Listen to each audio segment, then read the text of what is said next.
Hi everybody, Hoyer.Hoppes here today to share with you another one of my modules. Today we'll be taking a look at the Scanning Frequency Division Oscillator, which is a polyphonic oscillator with sine through square, waveform select, through 0 FM, sync with hard sync or windowed sync, and then 4 different frequency division outputs.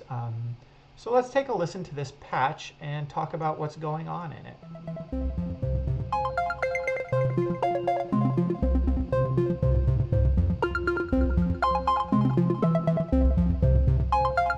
Obviously there's a little bit of delay and a tiny bit of reverb on these voices, but your first instinct might be that there's 3 or 4 distinct volts per octave sequences going into this oscillator, but that's not actually true. We only have, you can see here, a single monophonic input to the volts per octave.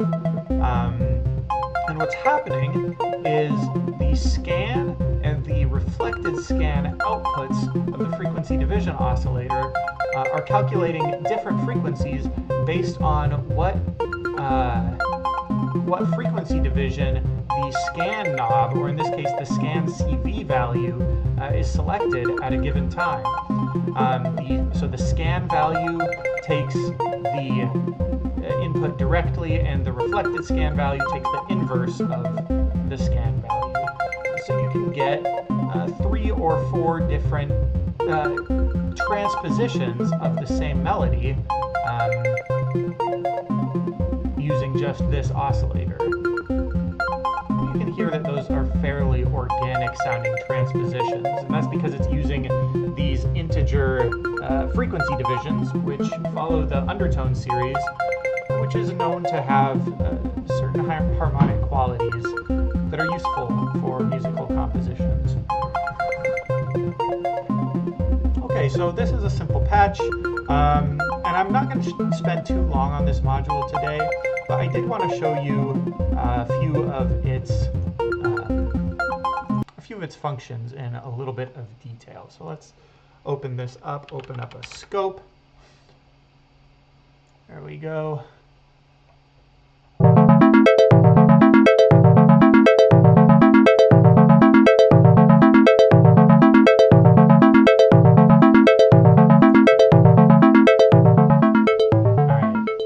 So, as you can hear, this is a polyphonic patch.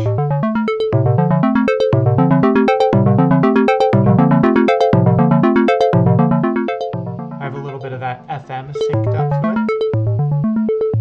You can remove. You're just getting a standard sine wave in this case. Add it back in. We can put an envelope on that.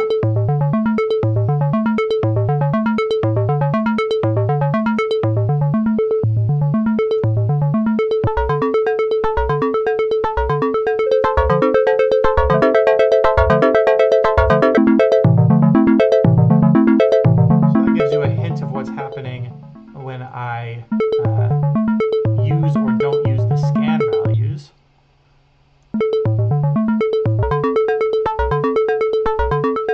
It's a little more complicated than that, though, because I also have a trigger output coming from my operator oscillator that is giving me my FM sound. And every time it scans to the next frequency division, it's outputting a trigger.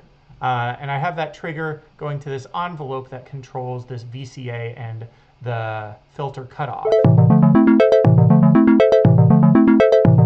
So this rhythmic quality is owed entirely to this actually smooth scan, which is just an inverted saw wave. You can de-invert that.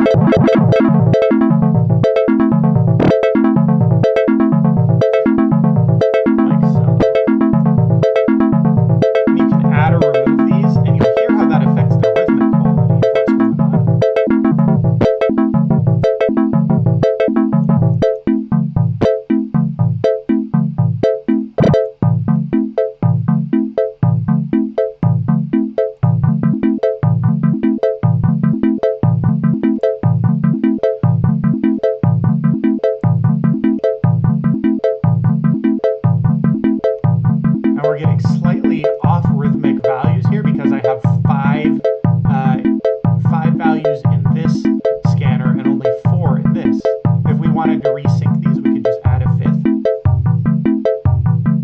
Now they're back in sync. Or I could remove the fifth from here.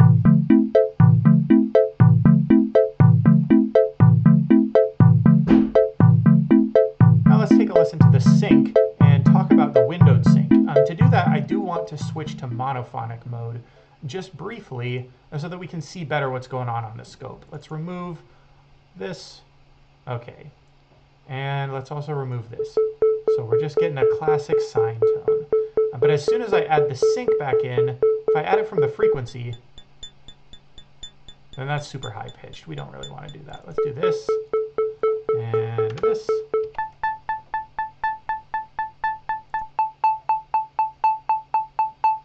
Okay, so now we have our classic hard style sync setup, and let's watch what happens on the scope as I increase the frequency of.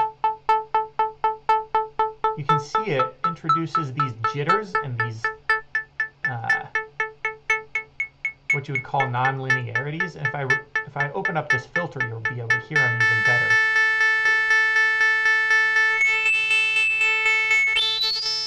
So you get these cool overtone effects, but you get that jittery, buzzy quality. And when you're working with sine waves, that's probably not what you want. And that's why I created this window function. So let's turn it on. And what's actually happening here, if I raise the threshold,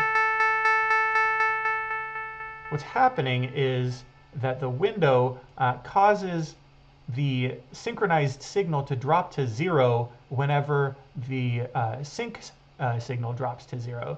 So as I really raise this frequency high, you'll be able to see exactly what I'm talking about. Okay, come on. There you go. See, it always fits inside of this sine function. And I have this knob here that allows you to invert whatever's underneath the sine wave, which has some interesting utilities, not always what you want, but something to play around with. Let's have a listen to how it sounds. Okay, this is super high-pitched and unpleasant, but...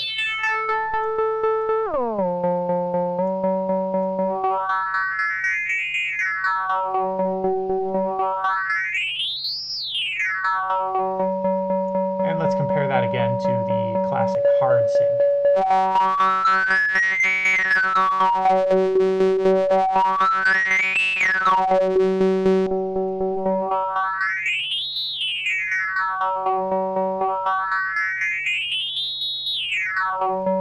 Okay, so you have different alternatives.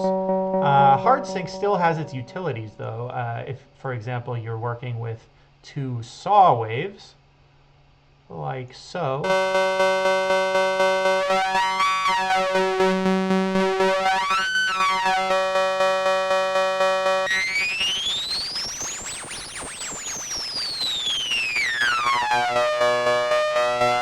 Then you're going to like this hard sync better than if you're working with windowed sync on saw wave. It doesn't work nearly as well. So you can think windowed sync for saw waves. Let's remove this. And you might still like it. It's not completely useless. But it's not really what its intended purpose is. There you go, that's more classic. And the sync is also polyphonic, so let's have a listen to that.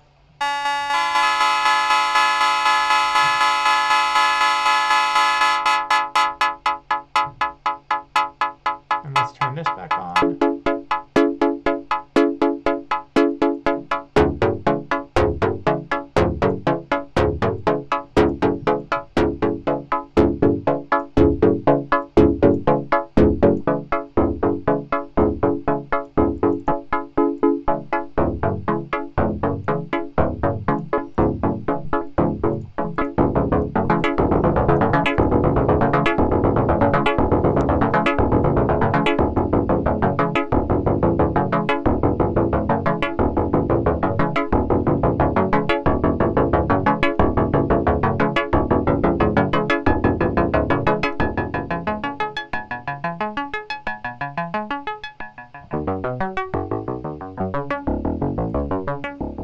very quick introduction to the features of the scanning frequency division oscillator. I hope you find it interesting. There's definitely a lot of opportunities to create chiptune style arpeggios and kind of video game sounding music just by sending it a monophonic volts per octave and then messing with the frequency divisions. So I hope you enjoy it, and let me know if you have any questions. I will upload the manual on my GitHub page in the description so that you have access to a little bit more detailed information. And hopefully sometime next week, I will also be uploading a tutorial on the multi-hit envelope. Yeah, so that's something for you to look forward to. Thanks for watching, and take care.